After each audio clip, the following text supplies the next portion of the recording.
Welcome back to the Dad Compass podcast. I'm your host, Dmitry. And I'm your host, Patrick. And today we're going to be discussing growing into being a dad, how the journey of fatherhood shaped our views in marriage, life, and decisions that we make going forward into the future. Hope you guys like today's episode, and let's jump right into it. Is that like the right volume? I think so. All right. Maybe we'll find out. We will find out. It's not like we have absolutely perfect and killer intros every single time. We've yet to hit one. And according to some of our lovely comments, we shouldn't even have a podcast. I've also heard that too. Oh my God. You know what the best part about it though? Huh? Keep fucking scrolling. I think the best part about it is that somebody literally took time out of their fucking day to comment that. So That's what I'm saying. So fuck you, guy. What if it was an old lady? Fuck you, old lady. Jesus, dude. I don't discriminate. Remember that. You're not wrong about that. All right, let's get into it. All right. So let's talk about becoming a dad versus learning to be dad. So how would you define, like, what do you think the difference in that is? I think at a young age, I don't know if I knew the difference. Because anybody can be or become a dad. Yeah. Not anyone. I know we've talked about it in the past, but I was more of a provider than I was a father. I think I worked a lot and just, let my ex-wife take care of the kids, which it was a mutual agreement. It wasn't like, fuck you, lady, I'm out. It was kind of what we had to do at a young age, and it was the only thing we knew what to do. But I don't think I really started like engaging in with my kids until I think they really started like impacting me when I was in my 30s, not in my 20s. Gotcha. In my 20s, they were they were just I don't know how to word this without sounding very crass, but they were just my kids, I guess, and it was different. It's like a novelty item, I think. Like as shitty as that kind of sounds, like I think so the fact that most people can have kids, you don't. I think for me, like when I noticed the biggest thing, and actually this happened like this past week as well. So when my daughter turned 5, for some reason, there was something. It just felt like I was being like challenged more. I felt like I was being like tested more by her and conversations and just kind of like emotions. And my son's 5; he's 5.5 now. My other one's 16. And I think like before that age, I looked at my kids as just cute, sweet little things. You guys have your moments, but at that point, you're still like, I'm just dad. It doesn't feel like it's a special connection. Don't get me wrong, but it feels, God damn it. It's just so hard to describe because it doesn't feel like I'm just existing with my kids, but sometimes it really does. You have moments where like, oh, you know what? They might not remember what's happening or like what the experiences that we provide for them at this age. And then something clicks and it's like, man, my actions and decisions are impacting them. And I can see, like, you can see the wheels rolling in their head and how they respond. And they start thinking about what they're saying. And then you're like, holy shit, man. What if every single thing I've done up to this point has been wrong for my kids? And now I have to fix it because I don't want them to be dealing with my shit. I want them to grow into being their own, like, absolutely incredible human beings. So I think that's, like, for me, like, the biggest that, like, learning to be a dad happens when you realize that um, it's not just impacting your life. Everything you do impacts theirs. And becoming a dad, I think, is just not a very hard thing to do. Nope. It's like that's like the fun stuff. It's a very fun part of it. Um, Everybody loves making kids, but not everybody can raise a kid and realize that you're not perfect. Decisions that you're going to make are going to challenge your own views, and it's going to challenge what you think a father should be.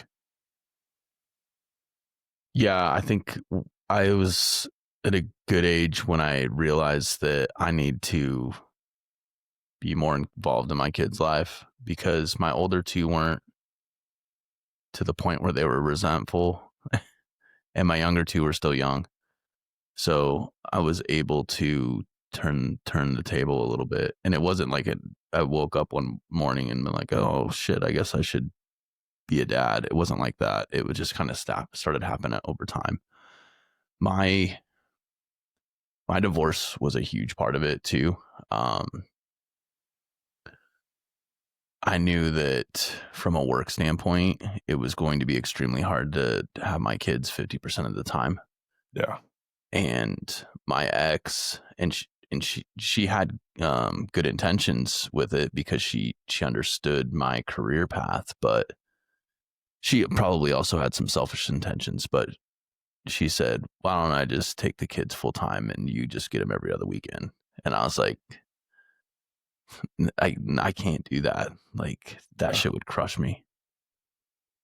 yeah. And so, That's hard, man. That's a really hard. And I feel like a lot of men and I guess and women too like go through that because that's not going from being around your kids to having the potential to be like, oh, I'll see you guys every other weekend or every weekend. That's fine. I can't do that shit.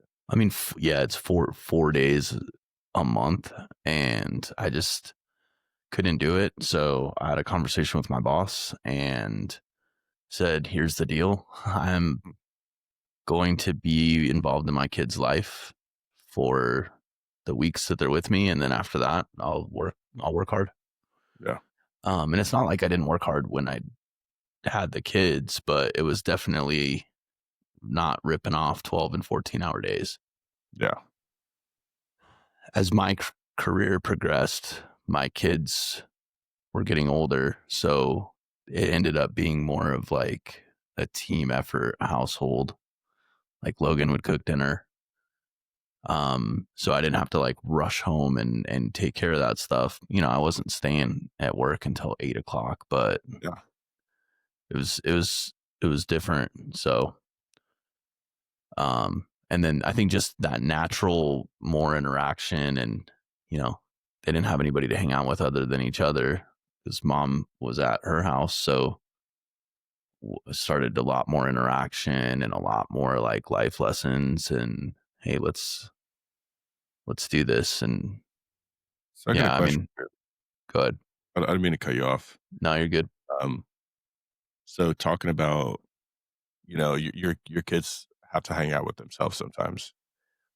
Yeah, you ever look at your kids and you see them and you can you can tell that they need interaction, but you're unable to provide it for them at the moment, and they just like you feel so wrong. Like I looked over at Ronan the other day, and he was sitting there, and I was in the middle of a call where I had our neighbor over after school because his mom was working, and like they were all doing homework, and he was just sitting on the couch, and I'm like, dude, like I know that's a part of it. I know that sometimes you're just gonna have to figure out stuff and like just be by yourself in a sense. But like I don't ever want my kids to feel alone while they're surrounded by others. That's a that's a scary realization. I don't think that comes from becoming a dad. I think those realizations come from being a dad. Yeah. I mean, Bless him. Logan, Jesus. Jackson's at the age where he's about to be 14. Yeah. And to his credit, he's a healthy mix of being in his room, but he likes helping with dinner. He likes hanging out with August and Evelyn for it's much shorter periods of time now, right? Like he wants his own time, but Short Jackson, bursts. what's that? I said short bursts when they feel Yeah, like it. Other than that, it's like, no, I don't exist. right, right. Well, and Jackson and Evelyn used to play together for a lot. So Ev is now transitioned to being more of a tablet person. And I'm saying it like over the last year because it's just like this natural thing that happens. But Sure. she'll go sit in her room and be on her tablet for hours, which I do my best to minimize that stuff. But during the summer when I'm at work and they're here, it's kind of just what happens. So Well, yeah, it's their comfort. It's what they like want to do. They can't go outside because parents aren't home. They can't. I mean, like they're limited to what they're able to do. And I right. think, unfortunately, tablets and that kind of media is just really easy for them to kind of zone out for a bit. Yeah, for sure. For sure. I think, I don't know if this is even related, but maybe a little bit related. I was taking the kids to school the other day and I was really okay with Logan and Davis growing old, like growing up, not growing old, but growing up. I started thinking about Jackson and Evelyn and I don't like it. Yeah, Like I want them to stay who they are right now. yeah, yeah, yeah. Walking. I will say, I think the one thing I'm really happy about is walking the kids to school and being a part of that, like drop off and pick up and ask them how their day is going. That has that has a lot of value. And then Ian, I'm okay with him growing up because I think he's 16 or 16 and a half. You're almost already there mentally thinking about it. And the other ones, I think they're so far, not maybe not so far, but they're far enough away from it that it's like I don't even want to think about you guys getting to the point where you don't need me anymore. I don't want that. Like, don't want it. Well, I think when they're your older kids, it's hard to realize it. And then you have younger kids. So it's easy for you to be like, oh, I have younger kids. So it's totally fine. Like, let that happen. It's not a disrespectful thing to Davis and Logan that I want to watch them grow. Yeah. Like, I had the younger two. And now that I know that the younger two are growing, that's where I'm like, then this shit's over. I mean, it's not, right? But these are fun times that I have with the kids outside of the fighting and bickering they do with each other. But like Well, watching Jackson cook and then like we used the flat top last night and I was like, hey, you need to clean the grill, but I'll take care of the dishes. And I like went out there and he did it all on his own. And this is probably the third to fifth time he's done most of it on his own anyways, but yeah. I went and checked it. It was good to go. And I'm like, it's pretty, like, it's kind of awesome. It's It good to makes you see. feel good, man. It does make you feel good. it makes you feel so good when like you ask your kids to do something and then they go above and beyond. And especially the older ones, because you're like, dude, half the time you should be doing this shit anyway. But you know what? You did a really good job. And it takes me back because I'm like, God damn it. I don't have anything negative to say to you. That you genuinely like did a good job. And I'm like, I'm really, really happy about that. And my son's always like, Dad, are you being sarcastic? It's like, no, dude, you really did a good job. It's a good feeling. And I know Yeah, it made him feel good too. You're similar to me when it comes to that, like Mhm. being not sure if you're being sarcastic or being Oh, real. yeah. Yeah. I get Raina with it a lot because like Raina will just ask a question and I will answer it usually sarcastically. Yep. Then when I'm being serious, she has no idea if I'm being serious or not. Okay. All right, let's talk about that. That's actually a really good I think that's a really good talking point. And, I mean, I think we you touched a little bit on impact on marriage and partnership, but I think we can come back to that. So sarcasm and the way that we communicate to our kids, I think and I notice this now, but I didn't notice it in the beginning. I noticed that sometimes arguments and stuff ensue just because of our communication as parents.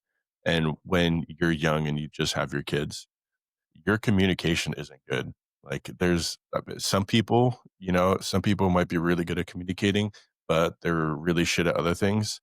For me, it took a really long time to learn to communicate and not be as sarcastic about everything because I know that causes confusion, and then the biggest thing is it causes them, when you are being serious, to not think you're being serious, and then now you're upset, and they're like, "Dude, why the fuck are you upset? I thought we were having fun." Like, "No, dude, we're not having fun now."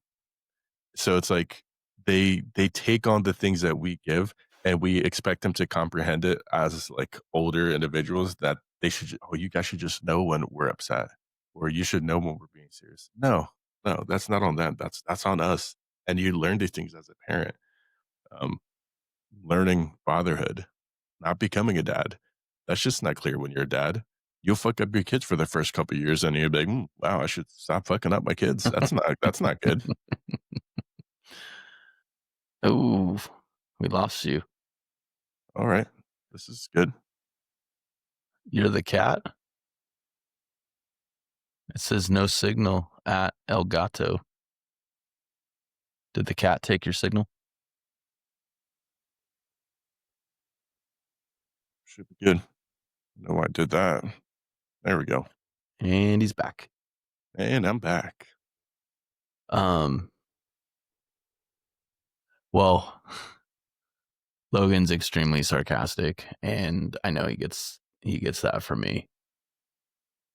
I don't even remember what the hell you were talking about, like specifically, because Um, the whole you learn how to communicate with your kids because we're so sarcastic, and then we have an expectation for them to understand sarcasm, which isn't a concept that you're going to grasp until you get older. Because if you do fucking grasp it as a kid, you guys are fucked. You guys are so sarcastic, and then you well, guys dish it back.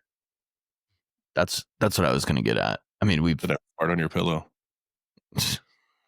till you get pink eye. That's right. Um, Dmitry and I didn't really have a dad to call and say, "Hey, this is happening with my kid. What should I do?" I think the other side of that for us, Dmitry, is we probably didn't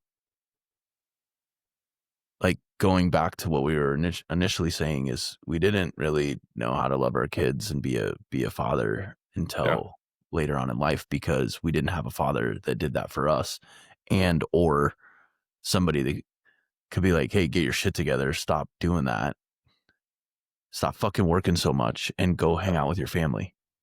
Yeah. Sometimes we need Because it. our dads would have gone through that stuff and been able to pass that down. Yeah. I think guidance is slim on our end, and I think but I also think that's what adds a lot of value to us being fathers.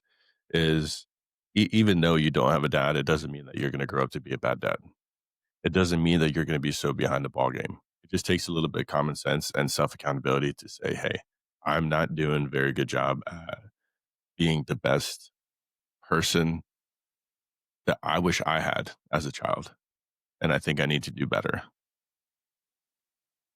Yeah, and and I'm not being disrespectful to my mom, but my mom's a pretty hard worker, so that makes that's who raised me. So I felt like it was normal. And Yeah. and I don't live a life of regret. I wouldn't do things I would do things different, but I don't even know what that looks like. Yeah. I don't think I would. I think doing them different creates the opportunity to it's like the butterfly effect. You change one little thing and everything goes awry, however the hell that word said. Jesus Christ. I think it's both ways, but whatever. Um,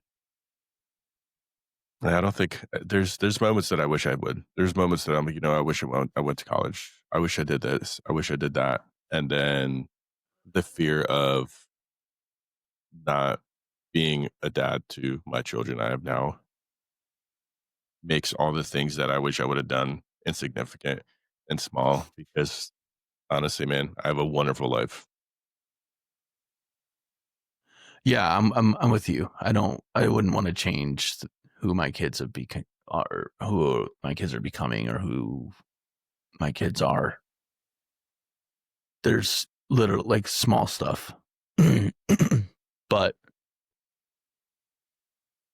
yeah, I'm in the same boat as you. I'm happy. Jeez Louise. I'm happy, and I have some amazing kids that are turning into pretty good human beings. So So I don't learning want to to be change a that. dad, well, learning to be a dad allows you to have kind of like redefining life moments. Your priorities change. You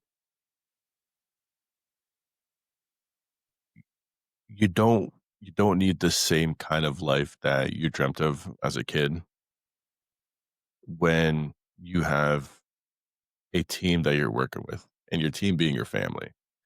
Um, and you kind of touched on this earlier, how as they kind of get older, everybody starts working together, and it is that teamwork makes the dream work. Kind of like Right. mentality, and just say no. That's I got that from our job. That's I forget who said it to me the first time, but I was like, you know what? It's a damn good saying. Was it me? It might have been you. It might have been you. I was a big advocate of that. That's it's true, man. Teamwork makes the dream work. If you work together, um, life just goes smoothly.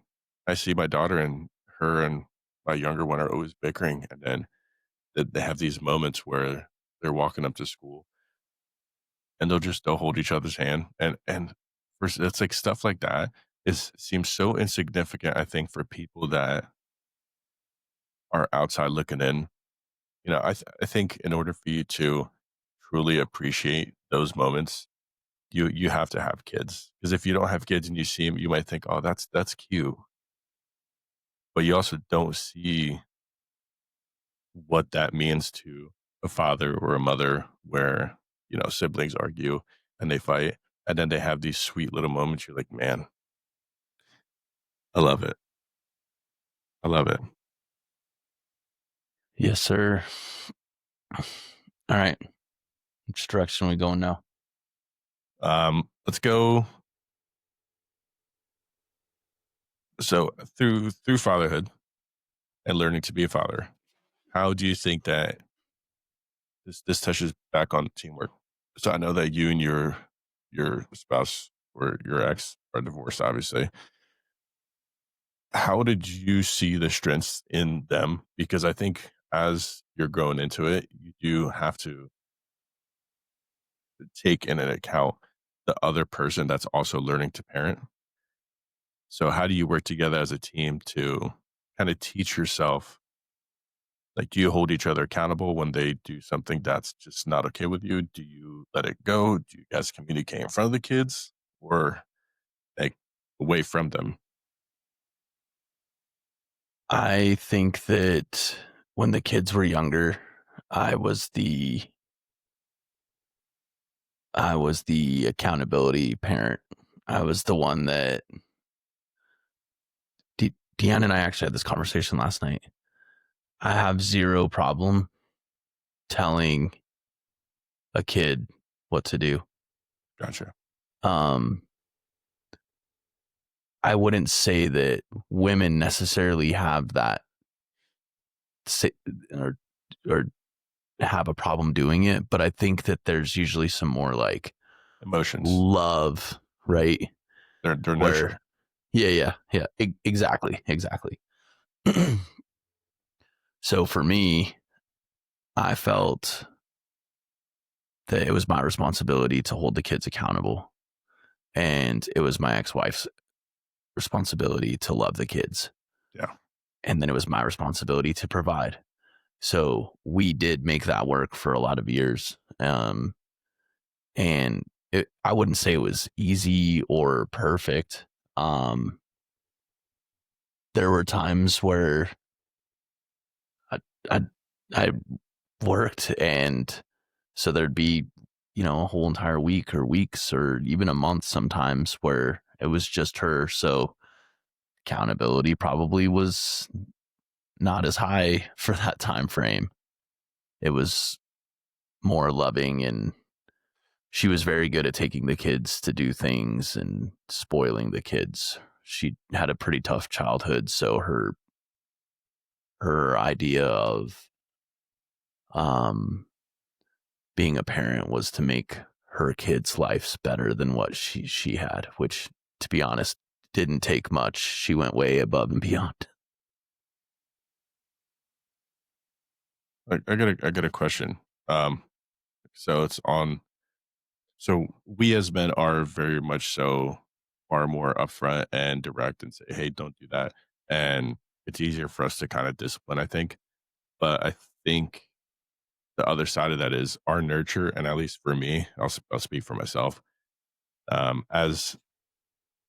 As easy as it is for me to discipline, the nurture is always in the back of my mind in a sense of, hey, am I being like I don't want to say like emotionally harsh, but am I doing something that's gonna make my kid like sad? I don't mind if you're upset. I don't mind if you're mad. I don't mind if you're frustrated. That's okay with me. But I don't want to do something that's gonna make you sad and make you feel as if I don't love you. So, and I think I've learned that through being a fatherhood because initially it's almost easier. Like when you see someone disciplining someone, you're like, oh, okay, they're like that's not that they shouldn't do that. That's not nice. But I think as you progress, you do kind of get to that forefront of saying, I do nurture my kids. I do love my kids more than anything. And there's a limit and there's a conversation to be had if they ever feel, wronged. And I'm okay with that. Do you think that females, particularly, since they are more so nurturing, do you think that that discipline is a kind of like a secondhand, um, like a secondhand response? And do you think that it's colder? 'Cause sometimes I feel like my wife can be far more cold than I can. I mean, that's a good question, Dmitry. I think that now my ex-wife is much harder on my kids than I am. Like, I'm way more forgiving and way more nurturing. At a younger age, it was different. And Deanna and I were literally talking about this last night. Like, I'm trying to set the kids up for success at a young age Yep. to where they are becoming, and this might be an every guy thing. I don't know. I've definitely talked to my therapist about it, but we want our kids to be good human beings, right? Yeah. And Yeah. Deanne wants the same thing, and my ex-wife wants the same thing. So all three of us want the same thing. Yep. Um, I feel like if you get in there at a young age and start correcting the ship, your work later on down the road is easier. That's the way that I look at it. Yeah. I agree. I don't care about being friends with my kids. Yeah. I don't care if you're mad at me. To your point, I do not want them to think that I'm doing any of this because I don't love them. Yeah. Yeah. And I never would deliver any Well, I shouldn't say never, but I don't think that I deliver stuff that way. No, it's never intentional. And I think that's like kind of like what I was trying to get at is that it's not intentional. And I think as you progress into like through parenthood, you do realize like, you know what? Uh, I'm pretty fucking blunt. And sometimes my delivery is it opens a door to miscommunication. And my daughter has we had a conversation the other day and she made it very, very clear to me like how the way that I communicate sometimes just really isn't right. And it fucking it hit me, dude. I fucking teared up and it made me it hurt me on a level that I don't think she understands because there's a point where you do something and you're trying to communicate and you think deep down inside that I should communicate better. But in the moment you can't. And then you're not having your spouse call you out. You're not having somebody else. It's your own daughter or your own child, and they're sitting there and say, "Hey, like, that really, really upset me because I felt like you just weren't listening, and you not listening like made me really, really sad." And I'm like, "Dude, you are so fucked up for saying that, but you're so right." like it just it sucks, man. But I love it. I think I love that part of fatherhood. I love that part where I am told I'm wrong by my kids and I'm genuinely wrong. Like and it's an emotional aspect of it because I'm not emotionally, dude. I don't fucking know. You're upset, and then you say, like, it's like they have a bit more emotional intelligence than I do sometimes. I was literally getting ready to ask, do you think you have a lower emotional intelligence than your kids? I do. I think I have a lower emotional tolerance. I think I'm very I can be very intolerant in a moment of some them being upset over something that I see as minuscule. But as like I said, as time progresses, you realize that what's minuscule to you might be the whole world to them.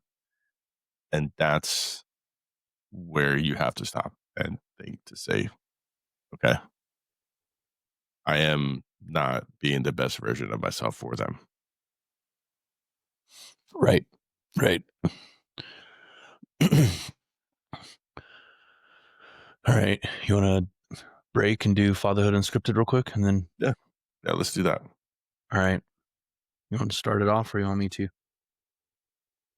I'll start off and I'm actually going to I'll tell the story of what I was just talking about. Um, so I think this was like homework related. It was something very small. And I'm trying to tell my daughter, like, no, you got to get it done. This is what you need to do. Like, we're not dilly dally. We're not, it has to get done. And she got really, really upset. And my daughter, dude, she is like a fireball. When she gets going, she is going. And she like, I would be terrified for her to be my wife. I'm just saying, like, one day somebody is going to have to bring a fire extinguisher and a fire truck at all times by their house. Um, anyway, she goes upstairs. I'm like, go to your room. You got 10 minutes, like, cool off. I'm not cooling off. Cool off. And then, oh no, it was about going in somebody's house, actually. It was about going in somebody's house. It's like, no, you're not going into two adults' house to play with their baby. I was like, it's not happening. Like, even though they're friends, like I'm not doing it. And then she started mumbling on her breath. I was like, why? Like, don't say anything on your breath. Like, the answer is no. That's it. And then she was like, yeah, you just don't love me. Or she said something. She said something that really fucking got me upset. And she knew it. And she started marching her ass upstairs. And I'm going up the stairs after and I smack her butt, give her a little fucking spank. And then she's fucking crying. And then she goes to her room. And then I realized, I'm like, dude, I just took a situation that didn't have to be an issue, and I helped facilitate it being a problem. So I went upstairs and we're talking, and she doesn't want to talk to me at first. Her hands are here, and I'm like, get your fucking, I'm like, get your hands away from her head. Like, I'm trying to have a conversation with you. No. And I'm like, fuck you. Like, I felt like, dude, I feel like Thanos. I just want to snap my fingers and just move her hands away and just make her listen. Um, and she's like facing the wall now. She's not even looking at me. She's so angry. And I'm like, why are you so mad? I was like, I gave it an answer, and then it just fucking spiraled into this big old issue. Like, why? It didn't have to be an issue. And then we're talking. And then she gets to a point and she says, so you weren't listening to me. You weren't letting me speak. And I said, I was letting you speak. I was hearing what you were saying, but you didn't want to hear it. And I was like, what really is the issue? And then you get down to it. And like I always do, I dig out my kids and I find out the line problem. And she's like, I feel alone. And the moment she said that, I'm pretty sure I had a couple of tears rolling down my face, because that loneliness comes from her being in the middle. Her younger brother's little, so he gets a lot of attention. Her older brother's big. He doesn't get a lot of attention, but he has a lot of independence to do the things that he wants to do. And she's just in there. So I said, why do you feel lonely? She said, I feel like I don't have mom and I don't have you. I said, but we're always here. And then I told her, I said, you feel alone while you're surrounded by your whole family and loved ones. She's like, yeah. And then she started crying. And when for anybody that has kids, when you're having a deep conversation where you're trying to really connect to your kid and they start breaking down about something that is like deep for you, you're going to fucking break down with them. But I'm just letting you know, or you're not, and you're a cold piece of shit. I'm just calling it as I see it. And I told her, I said, mom and I are always here. Like we're always here. And that's the thing. That's the fucking thing. You might always be there, but you're not always there. You're not always available for your kids. You know what? I still let my daughter paint my fucking toes, even though they stay that way for fucking months. And people look at him and like, dude, your daughter's like 8. I'm like, I don't care. Like that, she enjoys that. That's silly. That's fun for her. Like, you want to put makeup on her face, knock yourself out. But as you get older and you have life get in a way, you don't connect with your kids as much. And I think this is where it bounces back to Ronan and being 5. I think at the age of 5, for some reason, it's like an internal clock in myself that says, you know what? I don't have to connect with you as hard, which is the opposite. I have to connect with my kids twice as hard, because now they're even more aware of what I'm doing for them and around them and how we're enjoying our time together. Like that's my Fatherhood Unscripted. Listen to your kids and realize that they have a lot of really good value for yourself, and they're going to teach you how to be a better parent. Not all times, they're not always right. So don't fucking misconstrue that. But I think if you just listen to them, you're going to realize there's things that you do wrong, and they have the solution of how to do them better. Just listen. Just sit there. I want you to sit there and just watch a movie with me. I mean, and granted, her idea is she wants her siblings gone. She just wants it to be us. And I said, honey, we can't always have just you and me. That's not we have a family. We love each other. Yeah, Jackson and I had that conversation yesterday, actually. He wants to watch Peacemaker, and he wants to watch it with just me. And so we started the first 3 episodes of season 1, which I watched season 1 with Logan. But he didn't watch season 1 because he wasn't old enough then. Yeah. So we're watching it, or we're getting ready to watch it, and this happened last Saturday, I think. and I was like, "Hey, you okay if Ev's in here?" Ev is a very mature 10, almost 11-year-old. So I let her sit in there, and she literally just plays on the tablet, but she just wants to be in there, right? She doesn't want to be in her room. She wants to be around people.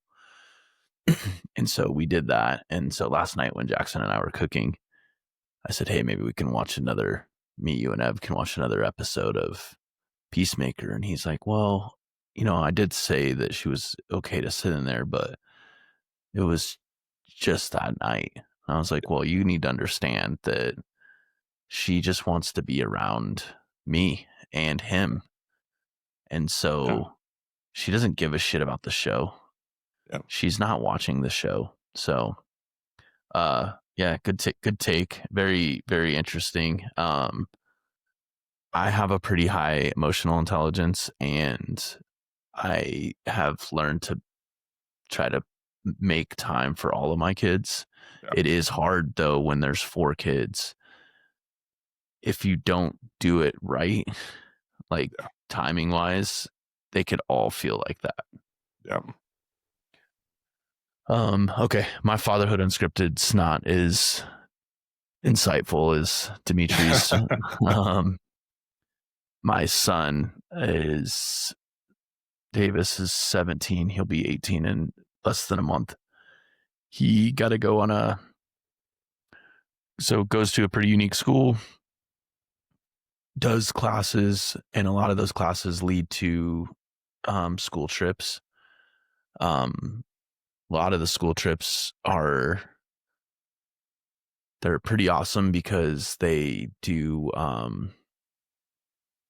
you're not allowed to take your phone, so you have to disconnect. And I don't know, I really like that they do it.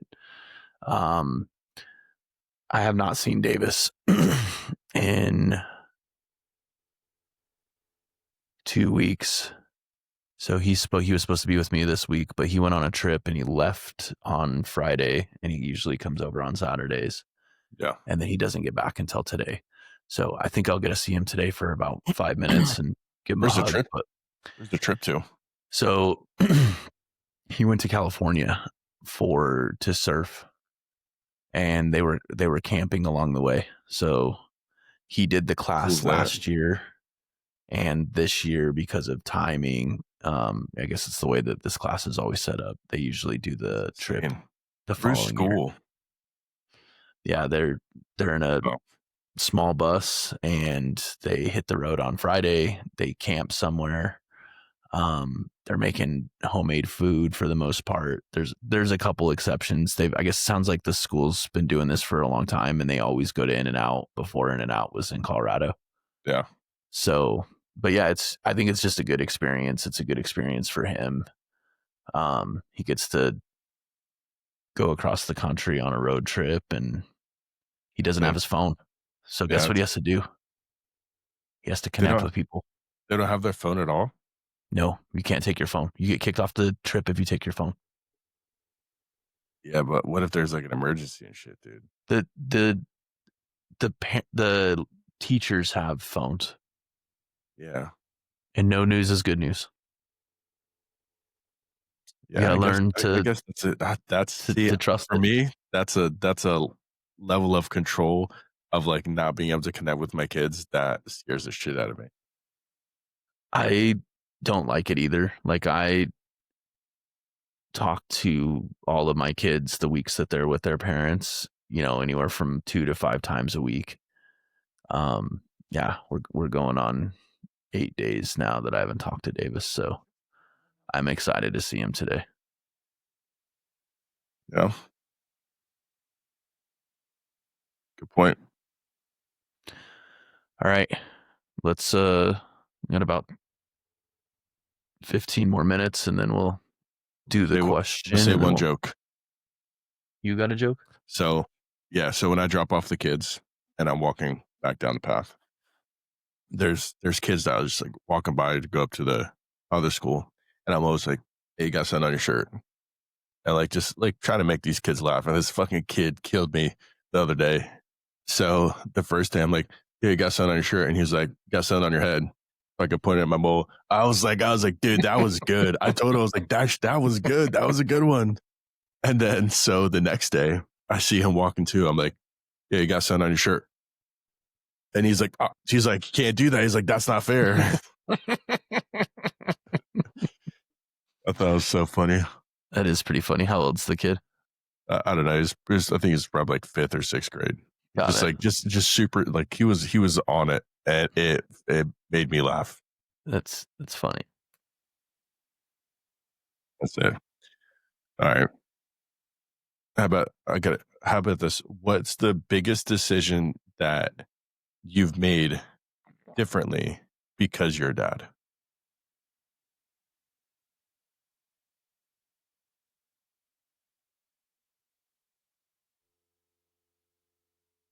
Oh, I don't know if I have the biggest decision. I can tell you I view things substantially differently though. Okay. Give an example of like in a decision sense of like having to make a choice, and the reason you made your choice primarily was because you're a father.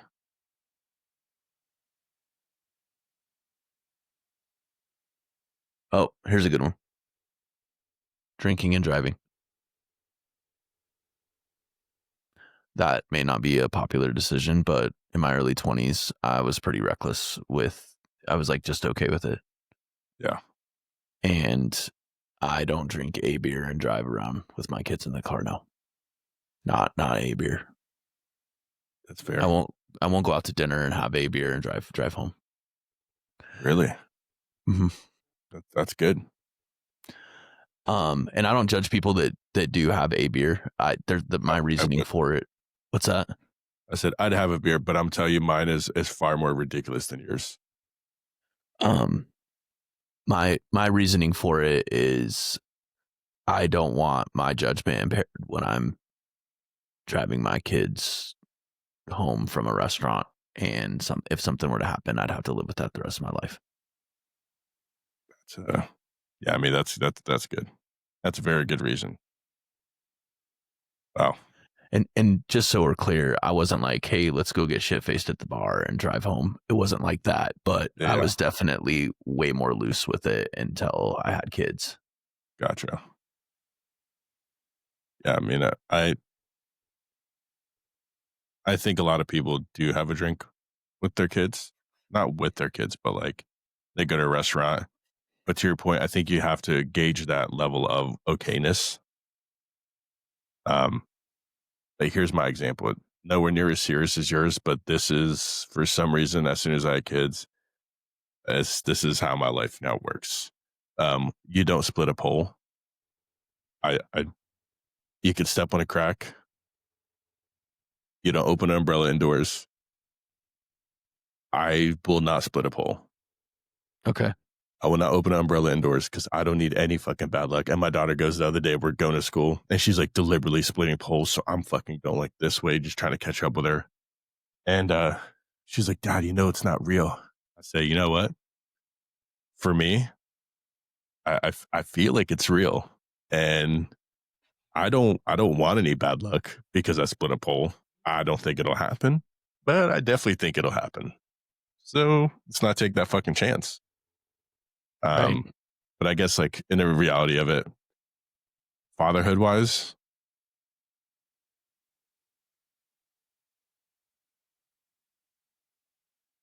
it'd probably taken like going out by myself. It's just not the same. As soon as I had kids, even though you do want times to go like by yourself, I used to want to go up to the mountains and like go on a hike and everything, and I enjoy it. As soon as I had kids, I'm like, I can't go because I got kids, and it's not a bad thing. I just know that it's not going to be. It's going to be enjoyable for a different reason, but I'm not going to be able to do it for the reason. Speaking of, yeah, we got zombie boy. I don't know why he's up. It's 6:40 in the morning, but I know you should probably go back to bed.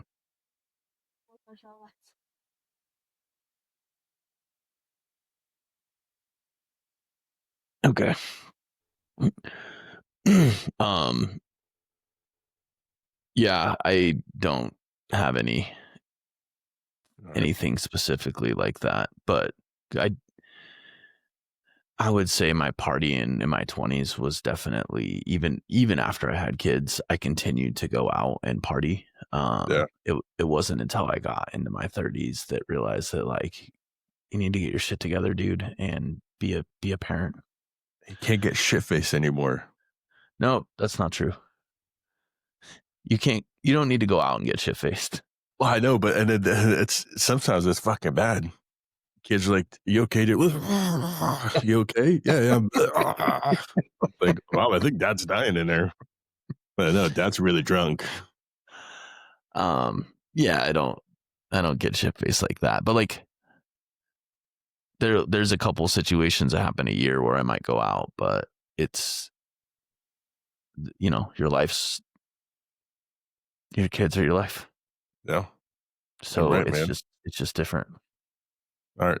If you can go back to pre-dad Patrick, and give yourself some advice, what advice would you give yourself about being a father of where you are right now?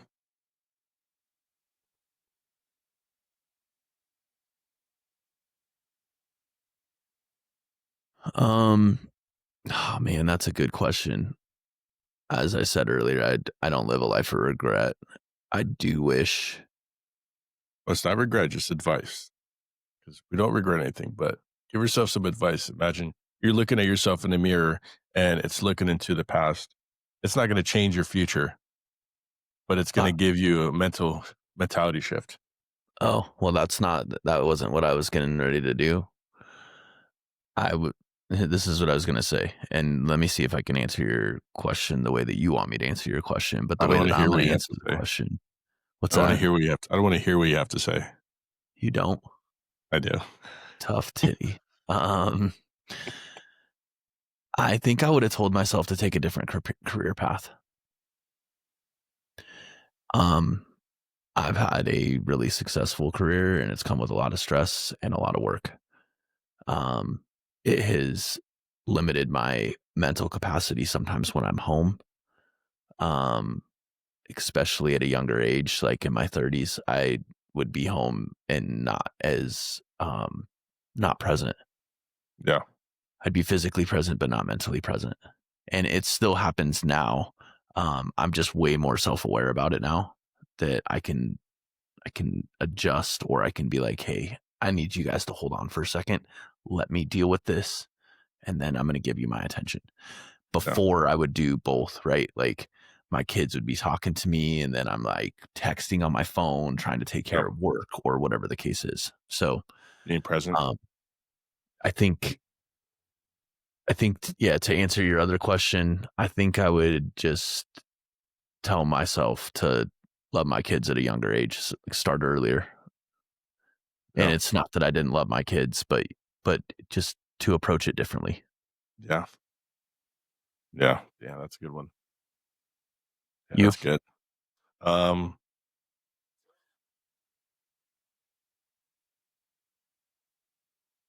I think it's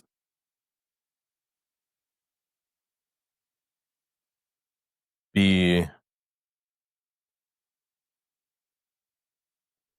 be more be more open to them being kids. Um, don't don't try to rush them so much. Because I think for me personally, I felt like my childhood was rushed substantially with the things that happened, and there was a lot of that innocence that was kind of taken away. So I think I would probably say let them be kids and don't try to manage them like employees that are trying to fill a role. Allow them to be, you know, your partners and your friends, and just let them be kids a little bit more often. Because I think sometimes we kind of get stuck in a in a loop of, hey, this is going to help you in later. This is going to do better for you later, later, later, later. And then think about later, if that's all we think about, what are we doing now? They're not going to enjoy their time as much now. And I don't want that. I want my kids to be happy. So I would tell myself, don't be an asshole. Don't rush them. Let them be kids and let them enjoy it, because they have many, many, many years to be an adult, and they only have about 15, 16 to be kids. All right. That was a good question. And it was a good answer. I'm ready for your question. You are? Yeah. All right. What do you want to do? If A you recap? Yeah. No. You go ahead. Don't- You were smiling while you're about to say the question, so let's do the question first. We'll recap later. I'm ready. Oh, we're going to recap after the question. Yeah. Yeah, we'll do that. You got excited with the question. Now I'm excited. If you had to get a tattoo of a fast food logo on your forehead, which one are you repping for the rest of your life? Oh shit. Fast food? I don't even know what the fast food logo is.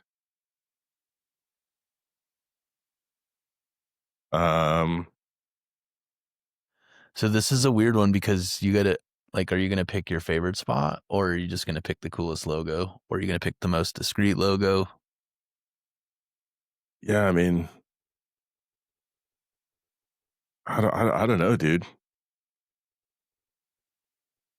Maybe I get McDonald's, I guess. It's like, I don't know. You're going to put a McDonald's, you're going to put the big golden arches right here. Yeah. Yep. Okay. How about you? I'm going the other way. That's funny, though. I'm going Whataburger, which is just the W, Oh. because then I can be a winner. Oh. I also like Whataburger, but I thought about doing In-N-Out because I do think In-N-Out's logo is kind of cool. Yeah. Yeah. Domino's seems to be like the most discreet one, though. Which one? For me. Like McDonald's, like I would do like Wendy's or like Quiznos, or I mean Sonic America's Drive-In. That'd be a funny one. I'd get Eat Fresh right here. Oh my god. Or I do Subway. Pepsi. Maybe I'd do Pepsi. You do Pepsi. Pepsi's not a fucking fast food place. It is not. It is not. All right. Well, that question wasn't as fun as I thought it would be, but It was still a good question. all right. Let's do a recap and wrap. Let's go. Don't be a piece of shit, father. Done. No, I'm just kidding. There's a recap. Just understand that, like, we're all humans, right? And none of us are perfect, and you learn a lot of things on the way. Love your kids, teach your kids. I'm with you. I really enjoy being a father. It's my favorite job. I have many, but when you see your kids grow and the love you get back from them, it makes this job the most rewarding. Does. Because it's not the destination, it's the journey. I think through fatherhood and life, I learned that it is definitely the journey that counts. The destination, you don't know what it's going to be when you get there, but you definitely know day by day the paths that you take, the decisions that you make, and your kids being ever so present and available for them is your number one job, because they're looking for you as a role model to guide and direct them into the best place of their lives until they can start making those decisions for themselves. So I would say today we talked about, you know, being a dad and learning how to be a dad as opposed to just becoming a dad. Talked about um, teamwork as a family, life priorities, and how they change when you have kids. These these are all things that everyone's going to have to deal with at one point or another. and as parents, have those hard conversations and take some accountability to know that you're not right all the time. Sometimes emotionally, they're allowed to be upset. And when they're upset, figure out why. Because if it's something that you're doing, would you want to fix it? Would you want to be the reason that they say, you know what? I'm not upset anymore. I don't think my dad or my parent doesn't love me because they've disciplined me this way. Just be there for your kids. Be a good parent. I'm always right in the heat of the moment. That's right. It's true though. It's true. No, And it's 100% true. And then you're like, you go to your room and you're like, fuck, I did not handle that very good. and that is hard because then it's like you got to walk into that bedroom. There's no one in there, buddy. Then you got to walk into that bedroom and just it's like you're like, I mean, like, I'm sorry. I'm really sorry. I got so angry at how I was acting. Yeah, and it's like you feel like a little kid, and like they're the parent. it's like your head's down. You're like, I'm really sorry for the way that I acted, and I won't do it again. Can I have a hug? That's right. All right, dude. This is a good episode. Good job. I agree. We'll see you guys next week. Like, follow, subscribe. Like, follow, and subscribe. Comment. Definitely comment. Please comment. I responded last night to a comment. Did you see it? I didn't. Oh, you didn't? I didn't. Was it your mom? It was not my mom. No, it was on one of the shorts. Gotcha. I can't remember what they said. Oh, they said that because we didn't necessarily say that Walter White was a good human being. We said he was a good provider. Yeah. And then they put that he killed hundreds of kids or thousands of kids on meth. And I said, that's not the point. The point is that he was a good provider. We didn't say he was a good human being. He's a very good provider. Yeah, that's a good one. Someone actually made a comment, and before we jump off, I'm going to say this. When we're talking about South Park, we were both very wrong. It wasn't the people we're talking about. Okay. And is that on TikTok? Yeah. He said, I'm more so impressed that the guy just recalled Big.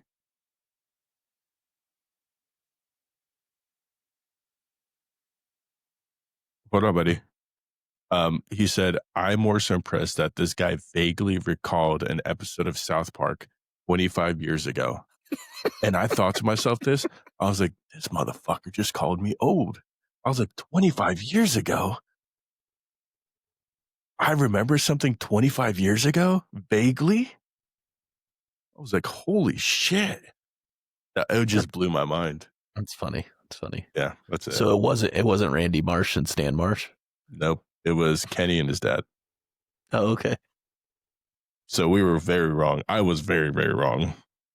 No, I claim to never watch South Park, and that's true. I love the movie. I thought the movie was awesome, but I just couldn't get into the show. So. It was pretty funny. All right, guys. All right. Yes, please comment, like, follow, subscribe, comment. We'll see you guys next week. TikTok. All of them. Spotify. Apple. All of the above. Amazon. All of the above. What's up, Ronan? Say see you guys next week. See you guys next week.